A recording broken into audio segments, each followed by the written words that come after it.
Buenos días, iglesia. Encantado de estar con ustedes esta mañana. En esta etapa de mi vida, Dios me ha dado la bendición de poder servir como un consejero enfocado en consejería clínica para salud mental. Y a través de ese privilegio, de ese llamado que Él me ha dado, encima de servir como pastor, he tenido la oportunidad de andar con muchas personas a través de una variedad de dificultades con su salud mental. Uno de esos casos era con un joven que tenía como 12 o 13 años de Uruguay. Y bueno, pues aprendí muchas cosas de él. También me enseñó muchas malas palabras que se usan en Uruguay, que encontré entretenido aprendiendo de la cultura. Pero el joven, si se pueden reír, está bien. Yo me reí cuando él me estaba diciendo las cosas. Este joven tenía muchas dificultades. Una dificultad en particular era que en ningún momento él podía hacer las cosas fuera de la presencia de su mamá. Si tenía que ir al baño, su mamá tenía que estar presente. Si se tenía que cambiar la ropa, su mamá tenía que estar presente. No quería ir para la escuela. En ningún momento quería estar apartado de su mamá. Hasta el punto que amenazó a la mamá y le dijo que si tienes otro hijo, le voy a quitar la vida. Así de aferrado estaba con la mamá. Y bueno, pues a través de varias sesiones de encontrarme con él para intentar de profundizar la raíz de lo que está sucediendo con su salud mental, me dio un cuento de una vez que él estaba en un festival con sus padres. Y bueno, pues en ese festival había muchas personas. Y por 5 minutos se había apartado de estar al lado de sus padres y perdió sus padres. Esos 5 minutos se sintieron como 5 horas para este joven. Cuando me encontré con la mamá y empecé a contarle a la mamá lo que él me había dicho, la mamá se emociona y empieza a llorar. Dice, no sé cómo es que él se pudo recordar de eso. Él solamente tenía 3 años de edad. Es increíble cómo las cosas, las circunstancias, las traumas pueden impactar nuestras vidas. Pueden impactar nuestro desarrollo, cómo nos vemos, cómo vemos a los demás, cómo vemos al mundo. La doctora Carla Marie Manley de Sonoma, California, que especializa en la trauma, especializa en las circunstancias difíciles, dice que cuando una persona está traumatizada, especialmente a etapa temprana de la vida, el recuerdo de la trauma se almacena tanto en el cerebro como en el cuerpo. Como resultado, si la persona no recibe sanidad de su trauma, el incidente traumático puede impedir el desarrollo saludable. En esencia, dependiendo de cuán grave fue la trauma, tu forma de ser completa se puede formar alrededor de esta situación que fue tan impactante, tan traumatizante en su vida. En medio de las traumas, en medio de las pruebas, en medio de las tribulaciones de la vida, ¿cómo es que nosotros llegamos al otro lado? ¿Cómo es que nosotros cargamos o superamos estas experiencias difíciles que nosotros tenemos en la vida? ¿Cómo es que nosotros nos enfrentamos a estas tribulaciones, estas traumas, estas circunstancias difíciles de manera que no vamos a dejar que nos moldee, que nos desarrolle, que sea lo que va a definir el desarrollo de nuestra existencia? ¿Cómo podemos responder, reaccionar y ver las circunstancias de forma que no vamos a ser conformados, sino que nosotros vamos a conformar la situación? Esto es lo que vamos a ver en el día de hoy a través de la palabra de Dios. Les animo que si Dios les permite que por favor se pongan de pie en reverencia de la palabra de Dios. Marcos capítulo 4, 35, 5 al 20. Ese día al anochecer les dijo a sus discípulos, crucemos al otro lado. Dejaron a la multitud y se fueron con él en la barca donde estaba. También lo acompañaban otras barcas. Se desató entonces una fuerte tormenta y las olas azotaban la barca, tanto que ya comenzaba a inundarse. Jesús, mientras tanto, estaba en la popa, durmiendo sobre un cabezal. Así que los discípulos lo despertaron. ¡Maestro!, gritaron. ¿No te importa que nos ahogamos? Él se levantó, reprendió al viento y ordenó al mar: silencio, cálmate. El viento se calmó y todo quedó completamente tranquilo. ¿Por qué tienen tanto miedo?, dijo a sus discípulos. ¿Todavía no tienen fe? Ellos estaban espantados y decían unos a otros: ¿quién es este que hasta el viento y el mar le obedecen? Cruzaron el lago hasta llegar a la región de los Gerasenos. Tan pronto como desembarcó Jesús, un hombre poseído por un espíritu maligno le salió al encuentro de entre los sepulcros, tumbas. Este hombre vivía en los sepulcros y ya nadie podía sujetarlo, ni siquiera con cadenas. Muchas veces lo habían atado con cadenas y grilletes, pero él los destrozaba y nadie tenía fuerza para dominarlo. Noche y día andaba por los sepulcros y por las colinas, gritando y golpeándose con piedras. Cuando vio a Jesús desde lejos, corrió y se postró delante de él. ¿Por qué te entrometes, Jesús, Hijo del Dios Altísimo?, gritó con fuerza. Te ruego por Dios que no me atormentes.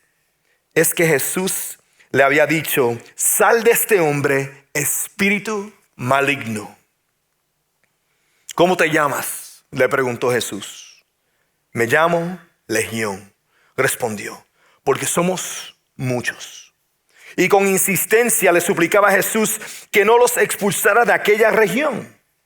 Como en una colina estaba paseando una manada de muchos cerdos, los demonios le rogaron a Jesús: mándanos a los cerdos, déjanos entrar en ellos. Así que él les dio permiso. Cuando los espíritus malignos salieron del hombre, entraron en los cerdos, que eran unos 2,000, y la manada se precipitó al lago por el despeñadero y allí se ahogó. Los que cuidaban los cerdos salieron huyendo y dieron la noticia en el pueblo y por los campos. Y la gente fue a ver lo que había pasado. Llegaron a donde estaba Jesús y cuando vieron al que había estado poseído por la legión de demonios, sentado, vestido y en su sano juicio, tuvieron miedo. Los que habían presenciado estos hechos le contaron a la gente lo que había sucedido con el endemoniado y con los cerdos. Entonces la gente comenzó a suplicarle a Jesús que se fuera de la región. Mientras subía Jesús a la barca, el que había estado endemoniado le rogaba que le permitiera acompañarlo. Jesús no se lo permitió, sino que le dijo: vete a tu casa, a los de tu familia, y diles todo lo que el Señor ha hecho por ti y cómo te ha tenido compasión. Así que el hombre se fue y puso a proclamar en Decópolis lo mucho que Jesús había hecho por él. Y toda la gente se quedó asombrada. La palabra de Dios, por favor, tomen su asiento. Hay tanta acción a través del libro de Marcos. Hay tantos mensajes que se pueden compartir a través de esos versículos, pero otra vez queremos cubrir la totalidad de lo que dice la palabra de Dios y encontrar ese tema central que nos vamos a enfocar en el día de hoy.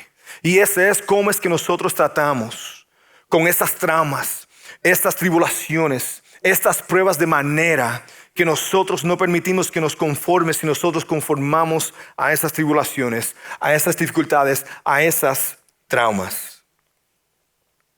Aquí vemos un cuento de dos tormentas. Un cuento de dos tormentas. Tormentas que suceden alrededor de nosotros, pero también tormentas que suceden adentro de nosotros. Primeramente vemos en la primera tormenta que Jesús calma la tormenta en la barca. Pero antes de eso vemos algo muy, muy importante. Que Jesús estaba descansando. Dios estaba descansando. La circunstancia, lo que estaba ocurriendo alrededor de Jesús, no limitó que Él descansara y que Él durmiera. El creador de todo el mundo, el Hijo de Dios, Dios mismo en carne y hueso, estaba descansando y durmiendo. A través del ministerio de Jesús, Jesús iba de lugar a lugar, enseñando, predicando, sanando, sacando demonios de las personas, resucitando a la gente. Había tanta obra que hacer y la obra no se había terminado. Pero sin embargo, Jesús para. Jesús descansa en la popa. Si Dios puede parar y puede descansar, pues entonces nosotros, en medio de todo lo que nosotros pensamos que hay que hacer, podemos parar y podemos descansar. No importando las tramas que están sucediendo, no importa las circunstancias difíciles, las pruebas, las tribulaciones, no importa qué está sucediendo, no importa cuánto trabajo hay que hacer, nosotros podemos parar y descansar. Tú ves, el parar y descansar quita la urgencia que tienes que acabar. Esa es la mentira que nosotros frecuentemente nos decimos. Que tengo que acabar, que cuando yo acabo de hacer esto, entonces voy a poder descansar. Pero eso es una mentira, porque sabemos que la obra nunca se acaba. Siempre va a haber algo que se tiene que hacer. Siempre va a haber algo, pero tenemos que parar y descansar. Parar no solamente físicamente y descansar, pero también parar en nuestras mentes, nuestras almas, y descansar y parar. Tú ves, cuando no paramos y no descansamos, cuando estamos exhaustos, toda circunstancia, toda tribulación, toda trauma es una emergencia. Cuando estamos cansados y agotados, todo es horroroso, todo es extremadamente terrible de lo que nos está sucediendo. Jesús nos demuestra que el descanso y la paz se pueden experimentar a pesar de la tormenta más grande en nuestras vidas. Nuestra voluntad de parar, nuestra voluntad de descansar, depende de la fe que nosotros tenemos en lo que vamos a encontrar cuando descansamos con Dios. Si sabemos exactamente qué es lo que vamos a encontrar, que vamos a encontrar alivio, vamos a encontrar paz, vamos a encontrar sanidad de nuestras heridas mentalmente, físicamente, lo que necesitamos, y en realidad tenemos una fe cierta en lo que vamos a encontrar, pues entonces nuestra voluntad de descansar la vamos a poder tener. Parar y descansar es lo que nos ayuda a nosotros no ser conformados por las circunstancias de este mundo, por las tramas de este mundo, por las dificultades de este mundo. Vemos también la postura de los discípulos. Ahora tenemos que entender que estos discípulos de Jesús eran expertos pescando, eran expertos navegando en barcas. Ellos sabían exactamente lo que se tenía que hacer en la mayoría de circunstancias. Y bueno, pues para ellos estar en un punto de desesperación, con los vientos fuertes, con las aguas chocando contra la barca, con la agua inundando la barca, tienes que saber que ellos estaban aterrorizados. Y ellos gritan, porque piensan que van a morir. Jesús, ¿no te importa que nos vamos a ahogar? Y Jesús así en la popa, sin moverse. Los discípulos, en medio de su circunstancia difícil, cuestionaron y dudaron de Jesús. Que si a Jesús le importaba y en realidad los quería. Interesante, porque ellos creían que Jesús era el Mesías, por eso lo estaban siguiendo. Creían que ese era el enviado de Dios para restaurar a Israel, para salvar a Israel. Vieron gran cantidad de testimonios de sanidad, de los milagros que Jesús estaba haciendo, de la manera que estaba expulsando demonios y enseñando con una autoridad que nunca habían escuchado en su vida. Pero sin embargo, en sus tiempos más difíciles estaban dudando. Tú ves, aunque ellos fueron testigos de mucho de lo que Jesús había hecho, ellos personalmente no lo habían experimentado todavía. Eso entraba a duda. Jesús se levanta y responde de inmediato. Mira lo que yo encontré bien interesante. Reprendió, en otras palabras, regañó al viento. Tú ves, cuando yo veo el viento como nuestras circunstancias externas, nuestras tribulaciones externas, lo que está ocurriendo externo. Pero ordenó al mar, paz, quédate quieto. Para mí, el mar es la postura de nuestras almas. Paz, estar quieto en él. Se ha dicho que una mente quieta es una mente divina. Y una mente que es quieta, el mundo se rinde a ella. ¿Por qué? Porque de la única manera que podemos estar quietos es en el Señor Cristo Jesús. Podemos estar quietos como descansados y durmiendo en la popa. Jesús procede a cuestionar su fe. ¿No han visto suficiente? ¿No han visto suficiente? Para muchos de nosotros necesitamos experimentar grandes milagros para empezar a creer y seguir a Cristo Jesús. Pero la realidad es que muchas veces no es suficiente. Tenemos que entrar en una relación con Jesús. A través de obediencia tenemos que aplicar lo que nos está enseñando. Y eso es lo que nos va a sostener y desarrollar nuestra fe en Él. Vemos que después Jesús va desanando calmando la tormenta externa, calmando una tormenta interna. Jesús sana la tormenta que está dentro del hombre. Jesús llega a la orilla, después de calmar el mar, llega a la orilla. Y de momento viene este hombre que está de las tumbas, del sepulcro. Y bueno, pues está endemoniado y va directamente a donde Jesús. Este hombre se la pasa entre los muertos. Intentaron de atarlo con cadenas, pero era demasiado fuerte de estar endemoniado y rompía las cadenas. Nadie podía sujetar a este hombre. Se movía en la oscuridad y hasta se lastimaba con piedras filosas. Se cortaba. El hombre ve a Jesús, va hacia él y ocurre lo que uno no espera. Se tira a los pies de Jesús y empieza a adorar al Dios Altísimo. Empieza a adorar a Jesús, que reconoce la autoridad de Jesús, también reconoce la divinidad de Jesús. Jesús ordena que el espíritu salga, ese espíritu maligno salga de este hombre. Y el hombre dice, Jesús, no me perjudiques. Después le pide a Jesús le dice, ¿cuál es tu nombre? Y él dice, Legión. Porque tiene miles y miles de demonios, espíritus dentro de él.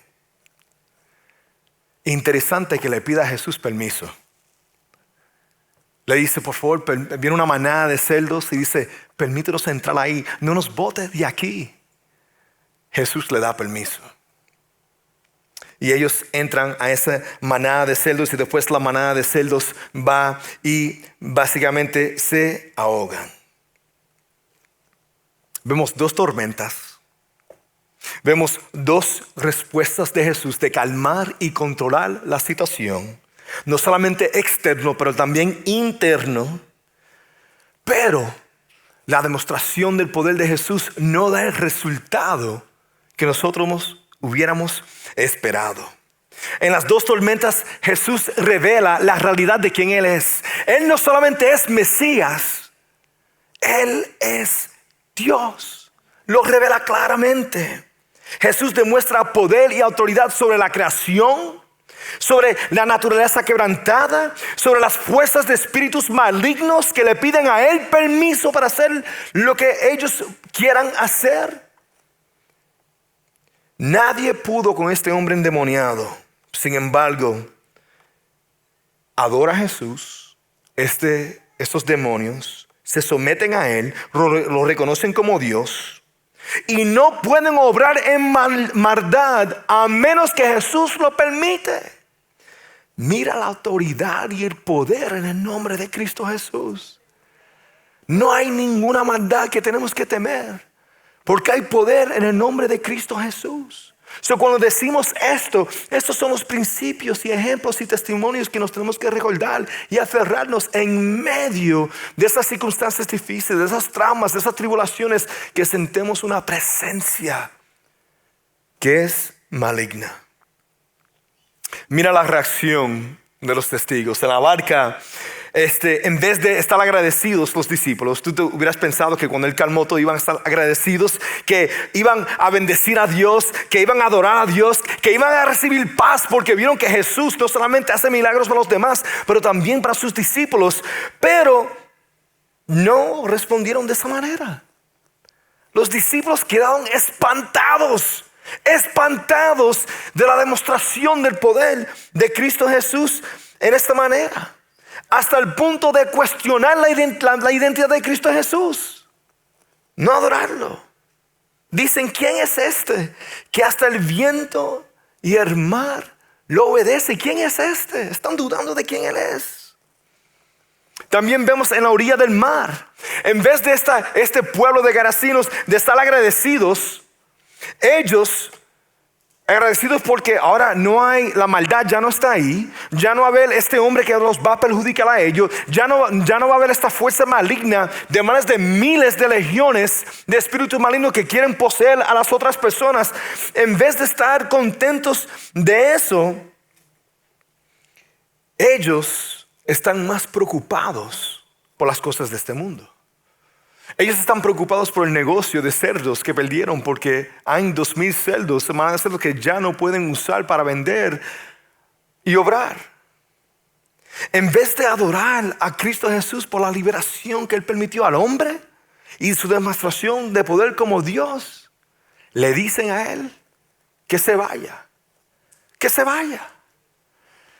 Jesús viene a ofrecernos absolutamente todo: paz, gracia, misericordia, amor, propósito. Pero Él no va a obligar esto sobre tu vida. Tú lo tienes que recibir. Y si lo rechazas, Él se va a ir. Jesús se va. No va a obligar el amor que Él tiene por nosotros sobre nosotros. En medio de estas tormentas, traumas y pruebas, Jesús nos da 2 acciones. ¿Cómo llegar al otro lado? En medio de esta tormenta que estás viviendo, en medio de esta tribulación que estás viviendo, en medio de esta prueba que tú estás viviendo en el día de hoy, nos da 2 acciones. La palabra de Dios nos obliga a hacer 2 cosas. Primeramente, cuestionar nuestro temor y fe. Jesús dice: ¿cómo puedes tener tanto miedo? En medio de tu situación, piensa: ¿por qué tienes tanto miedo? ¿Qué ha hecho Dios? ¿Qué está haciendo Dios? ¿En qué promesa o principio me puedo aferrar? En Isaías 41:10 nos dice un principio, una promesa, algo que se supone que los discípulos hubieran sabido. Así que no temas, porque yo estoy contigo. No te angusties, porque yo soy tu Dios. Te fortaleceré y te ayudaré y te sostendré con mi diestra victoriosa.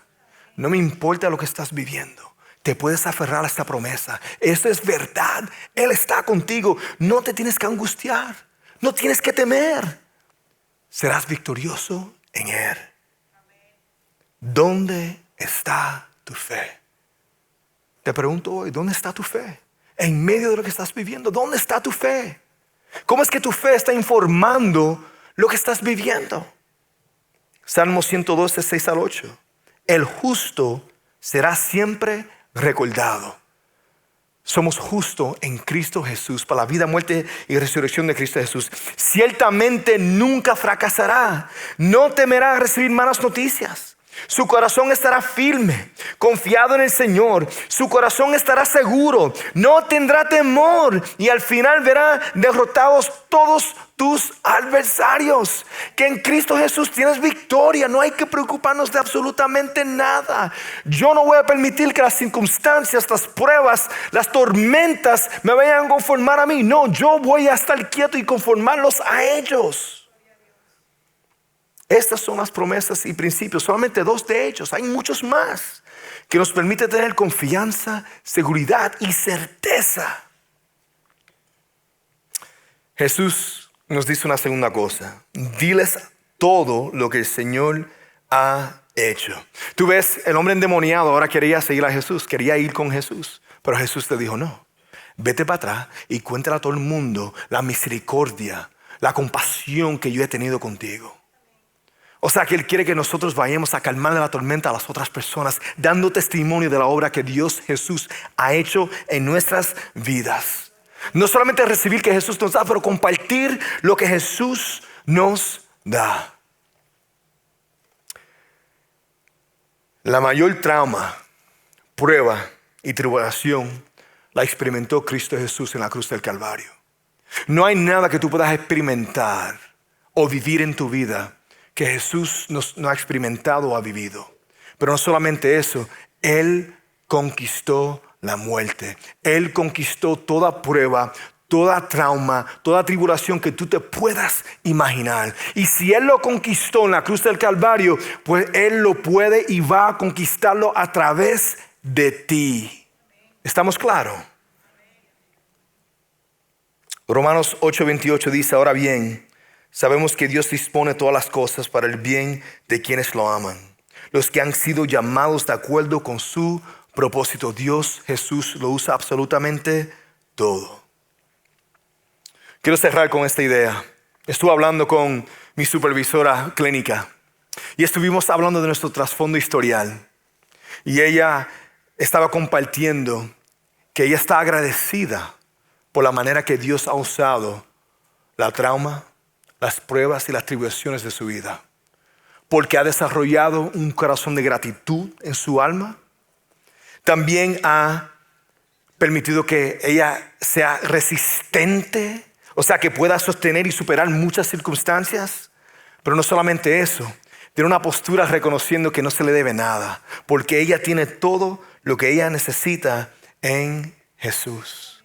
Me fascina eso, porque yo no estaría aquí en el día de hoy si no fuera por la manera que Él usó todo en mi vida para convertirme en el instrumento que soy en el día de hoy. Y Él no ha terminado en mi vida, Él no ha terminado en tu vida tampoco. En Jesús, a través de estas tribulaciones, a través de estas traumas, a través de estas dificultades, nos permite experimentarlo a Él de una forma muy, muy poderosa cuando dependemos de Él.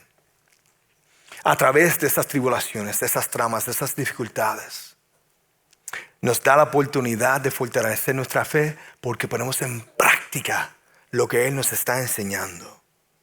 Pero no solamente eso, da testimonio hoy, pero también da testimonio que Él siempre va a seguir obrando. En Jesús no somos conformados por las circunstancias de este mundo, por las traumas, las tribulaciones, lo que has vivido, lo que vas a vivir. Nosotros conformamos esas cosas porque sabemos que Dios está obrando. Esta es la gran idea. A veces se necesitan grandes pruebas para poder descubrir y declarar las grandes verdades acerca de un gran Dios. Y así glorificamos lo que Dios está haciendo en medio de eso.